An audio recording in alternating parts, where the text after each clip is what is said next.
This is a story about 20 mammals, that's M-A-M-I-L-S,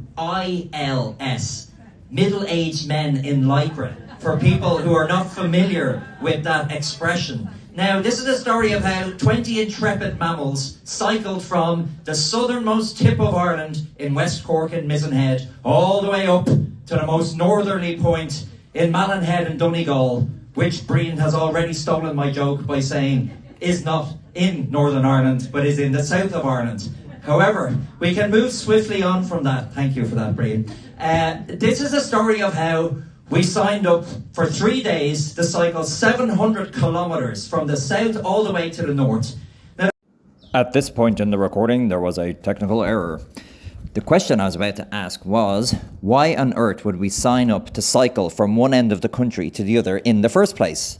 Was it because we were all fitness freaks who couldn't wait to challenge ourselves against the elements and everything that Ireland has to throw at us?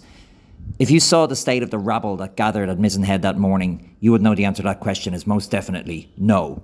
So perhaps we were all do-gooders who were driven by a desire to raise money for charity or for a good cause. No, I'm afraid we weren't raising money for anything.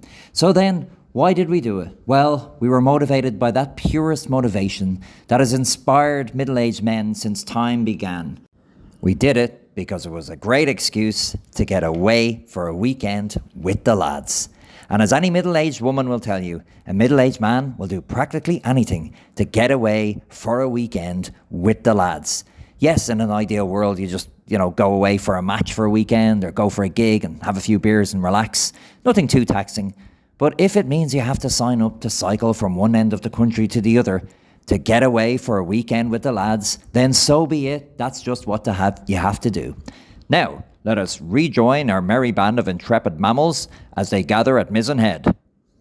we hadn't done 2 kilometres when it started absolutely lashing. We were completely drenched. And you start to ask yourself, what have we let ourselves in for? Now, the first day was the worst day as well, because it was the longest day. 240 kilometres we were cycling on the first day to get to Lahinch in Clare. That was our stop for the night. So when we set off and we're lashed rain already after only 2k, we said, this is going to be a long day. And so it turned out to be. However, we kept going and we kept cycling and we stayed together. And within a few hours, we went to Bantry, and that was our first stop. There was a Topaz garage there in Bantry, and we stopped there for a coffee and a king-size Snickers. Now, we stopped at so many Topaz garages along the 3 days, it could have been called the Topaz Tour of Ireland, to be honest. And if anyone's looking for recommendations for Topaz garages in the general western half of Ireland, I've got some great ones that can come up to me afterwards and I'll let you know.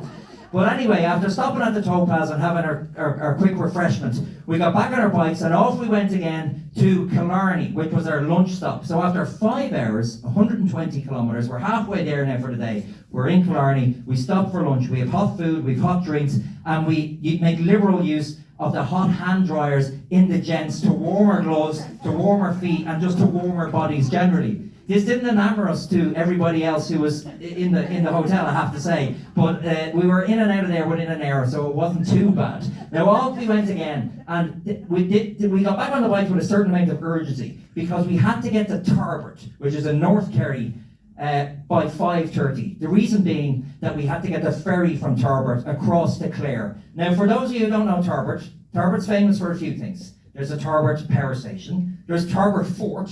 But most of all, and most importantly for us, there's Tarbert Ferry. And what's great about Tarbert Ferry is, if you are going to the west coast of Clare from Kerry, you can get the Tarbert Ferry. It only takes half an hour. It cuts across the Shannon. Otherwise, you've got 150k to go all the way around Limerick, all the way around Ennis, and get back into Clare. So it was absolutely essential that we made this 5:30 ferry in Tarbert.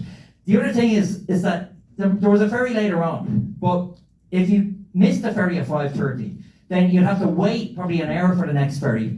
And we had made a rule that it was every man for himself on that ferry. So whoever made it onto that ferry and got over the other side just was to head on to the hinge and not wait for the other crew. Now that meant, and that brought in this appalling possibility, that if you were left behind and you were slow and you didn't keep up with the gang, that there could be 15 or possibly 19 of the 20 already over the other side while you're still stuck in Tarbert waiting for the next ferry with the prospect of another 50 kilometres on the other side to get to the Hinch. Now this obviously had us all in a panic. No way did you want to be that person at the back. So we all said, let's just keep together. Let's keep together. We've got about 75k, 3 hours to go. Just stay together and make that ferry at 5:30 and we'll all be alright. So off we went from Killarney, and of course it rained again. And as we went up the N69, trying to keep together in a group of 20, the wind came and just cut us all apart.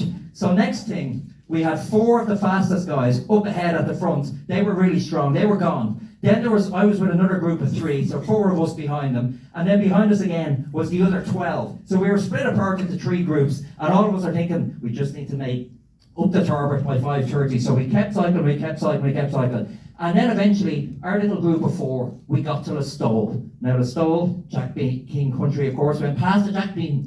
Keane pub. And on the other side of the stall, we said, actually, we're doing very well. We've only got 17 kilometres to go, and we've got over an hour. So it's 4:30. We've got an hour to go. We're fine. And we said, look, there's a Topaz garage. Why don't we stop in for a quick Snickers bar and a toilet break? Sure, we've loads of time. Now, ladies and gentlemen, I don't need to tell you that that's possibly one of the worst decisions I've ever made in my life, was to stop at that Topaz garage. But off we went, the 5 of us, and we stopped. We said, we've loads of time, we're fine. And we also knew that there was the group behind us, that was 12 of them. So long as they stayed behind us, we'd always be okay, because if we missed the ferry, so would they. And there'd be 16 of us on the other side, which meant that 16 of us could make our way up to the Hinch, and that would be okay so long as we stuck together. But, of course, when we went in to have our Snickers bar or whatever, we said we'd stop for a quick toilet break.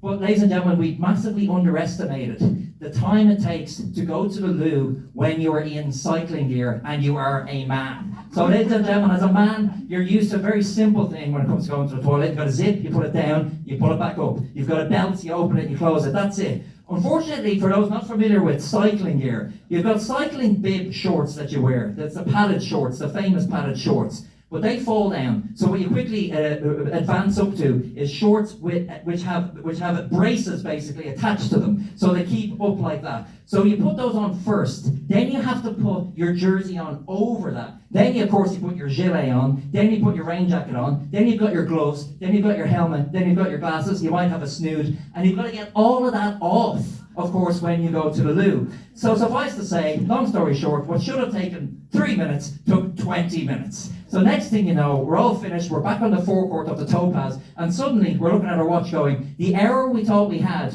is no longer an hour, it's now 40 minutes. This is actually going to be a little bit tight. And then just to make things worse, we heard the unmistakable sound of the 12 gang behind us suddenly zipping up and going past us at a rate of knots. And the so-called Lantern Rouge, which is the guys usually last, he's at the front powering away like Sam Bennett on the Champs-Élysées. And these guys didn't stop and look at us, didn't even wince, they just went past. And before we knew it, they were gone. So suddenly, we're in the final group. We're the ones at the back. And if all these guys make that ferry, we're going to be stuck, just the 4 of us, going through the wilds of Clare for 50 kilometres, while the rest of them are laughing it up in the hotel, already home and hosed. So obviously we did. What else could we do? We just kept cycling. We cycled. And actually, we made decent time. And then, before we knew it, it's 5:20. We've 10 minutes to go, and we see a sign. Tarbert, 2 kilometres. Right, we can do this. We can do 2 kilometres in 10 minutes. We're going to make it. We're going to make this. So we keep going. And you can actually see, because we have a little speedometer, that we've gone 188 kilometres at the sign. And we've then gone 190 kilometres when 2 kilometres later, we're like, right, we must be in Tarbert, and there's another sign, Tarbert, 2 kilometres. Now, ladies and gentlemen, when you already know you've gone 2 kilometres, you have to ask yourself, this defies the laws of physics. How can this happen? We've already gone 2, why is it 2 again? But then, anyone who's ever travelled around Ireland will know, signposts in Ireland do defy the laws of physics, as well as biology, chemistry, and every other kind of law. So really, we should have known about this, to be honest, in advance. But all we could do was just keep going. We just kept going. Next thing, we see the sign we were waiting for. Welcome to Tarbert. So we are now in Tarbert. It's 5:29. We have 1 minute to go to the ferry. But of course, as most people will know, ferries don't tend to leave from Main Street. They usually leave from the water. So we got to Main Street, Tarbert. There's another sign. Tarbert Ferry, 1 kilometre. Now at this stage, when I take a turn, take another turn, take another turn, and suddenly we see beautiful, beautiful River Shannon. The water is there. We know we're close. We look up ahead, and shimmering in the distance, like a mirage, is the ferry. And crucially, it's not moving. And the ramp is still down. This gives us hope. And then as we're looking at the ramp, I see 1, 2, 3, 4 cyclists come off the ramp and come towards us. And this is because our captain, sporting director sportif as we call him, has had the sense to send out the strong lads to come and get us basically and drag us on. So next thing we know, we're being dragged by these 4 guys onto the ferry, bum bum bum bum bum. As soon as we get on, the ramp comes up, the ferry captain nods over, he pulls the horn, off goes the ferry, and we're all on board, ladies and gentlemen. Thank you. That's exactly what I felt. And as I lay there looking up at the sky and sort of leaning over every now and again and just kissing the deck and just how grateful I was, I thought to myself, I'll tell you, I'm never doing that again, and never anything like that again. But then a year later, the email went around, who's interested in another cycle trip? And I thought to myself, look, that Tarbert Ferry thing was deeply unpleasant, but it's a good excuse to get away with the lads for the weekend. Sign me up.